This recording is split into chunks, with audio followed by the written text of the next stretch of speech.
Hello students, आज आपके लिए टेंस का प्रेजेंट टेंस का ही हमने कुछ पार्ट्स लेकर मैं आपके पास आया हूँ। आपके पास आप लोग के बीच में समस्या उठता है कि इंट्रोगेटिव सेंटेंस कैसे बनाए। सब अक्सर स्टूडेंट्स का आता है कि इंट्रोगेटिव सेंटेंस में गलती हो जाता है, मैं कैसे बनाऊँ, बनाते हैं तो गलती होता है, किसी के साथ क्या लगाऊँ। चलिए, तो उसी समस्या का समाधान करने के लिए आपके पास आपके लिए लेके आए हैं बहुत बेहतरीन चीज, जिसे आप बिल्कुल ईजी से समझ सकें। इसलिए प्रेजेंट इंडिकेटर में इंट्रोगेटिव सेंटेंस का यस नो क्वेश्चन। स्टूडेंट्स, जब तक आप किसी से क्वेश्चन करेंगे तो आंसर का एक्सपेक्ट नहीं कर सकते, और जब आप क्वेश्चन करेंगे तो आंसर कोई ना कोई देगा। अब आंसर दो तरह के देते हैं, यस नो क्वेश्चन होता है, WH question. Yes no question मतलब इसको इसलिए कहा जाता है कि हम इसको कोई भी क्वेश्चन करता है तो चाहे हाँ में दे या ना में दे, तो क्वेश्चन तो पहले तो करने आना चाहिए। अगर आपसे क्वेश्चन करेगा तो समझेंगे तभी तो आप आंसर दे सकते हैं। इसलिए मैं आपको बहुत आसानी से समझा रहा हूँ कैसे क्वेश्चन किया है। प्रेजेंट इंडेफिनिट में डब्ल्यू क्वेश्चन यानी yes no question. Yes no question में बहुत बड़ी इंपॉर्टेंट रोल होता है हेल्पिंग का। हम पहले वीडियो में हेल्पिंग में बता चुके हैं, जो 24 हेल्पिंग वर्ब होता है उसमें से कोई ना कोई 24 में से सभी तो एक बात नहीं होगा नहीं, इसलिए उसमें से दो यानी देखिए डू और touch plus subject plus given plus object, बाकी सब। अब देखिए एक डू टच है आपका हेल्पिंग वर्ब है, क्योंकि यस नो क्वेश्चन जब तक हेल्पिंग वर्ब नहीं रहेगा तो नहीं बन पाएगा। अब इसको दो रास्ता आपके पास, डू है टच है। अब इस सब्जेक्ट के साथ जब भी आते हैं इसको कंट्रोल करता है सब्जेक्ट। अब किस सब्जेक्ट के साथ डू लगता है, किसके साथ डच लगता है, आप इस पर थोड़ा सा आइए। मैं बिल्कुल इजी वे में करता हूँ। डू का ई किसके साथ हुआ, किस सब्जेक्ट के साथ, किस सब्जेक्ट के साथ।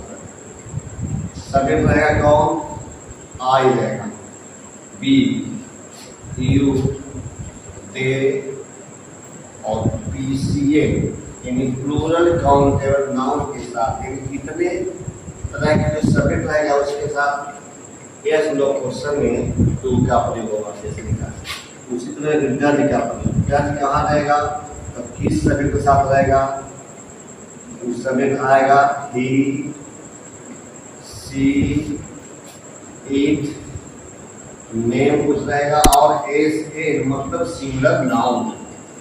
अब इसके साथ जाते हैं बिल्कुल डल जाएगा। तो स्टूडेंट्स आपसे अब गलती नहीं होगा, यदि आप गलती करते हैं तो आपका बाय मिस्टेक गलती होगा। खैर गलती होता नहीं तो फिर भी आप इस स्ट्रक्चर को देख करके आप अपने आप को सेंटेंस को करेक्ट कर सकते हैं। तो चलिए मैं कहता हूँ जैसे क्या क्या, हाँ तुम,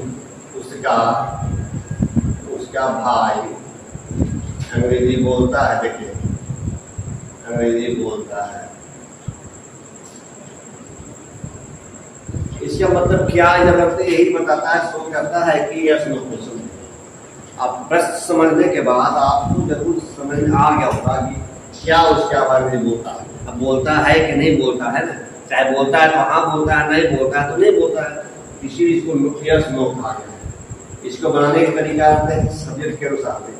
आपका सब्जेक्ट उसका भाई है यानी सिंगुलर, यानी सिंगुलर देखिए देखा लगा हुआ है, इसके साथ डज है, हम लोग डज लगा क्या है, इज ब्रदर। और सब्जेक्ट के बाद में बिल्कुल यह स्ट्रक्चर का पैटर्न स्वाभाविक है कि भाव आ जाए तो बोलना थोड़ा स्पीक और इंग्लिश। अब आप देखिए एक डू क्या बता देता हूं, जब प्लूरल के साथ क्या उन लोग यहाँ रहते हैं,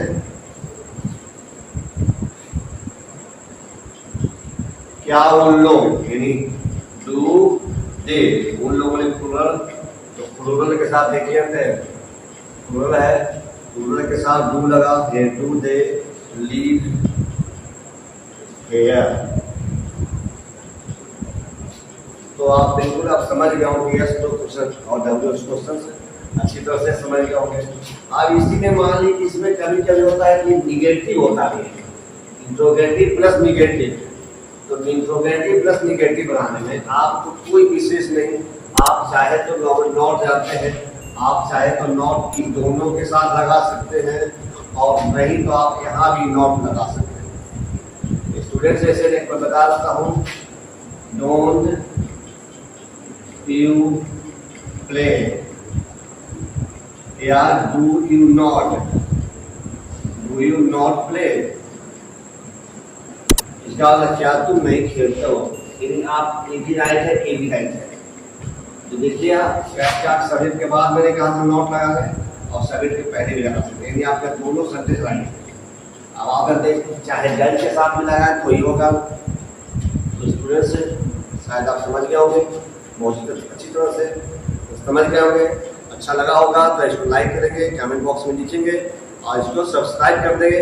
सब्सक्राइब आप जब करते हैं तो मुझे अंदर प्रेरणा में आपका सब्सक्रिप्शन करते हैं, मुझे प्रेरणा देता है कि मुझे अच्छी से अच्छी वीडियो आपके लायक बनाऊं, ताकि आपका कोई समस्या न रहे।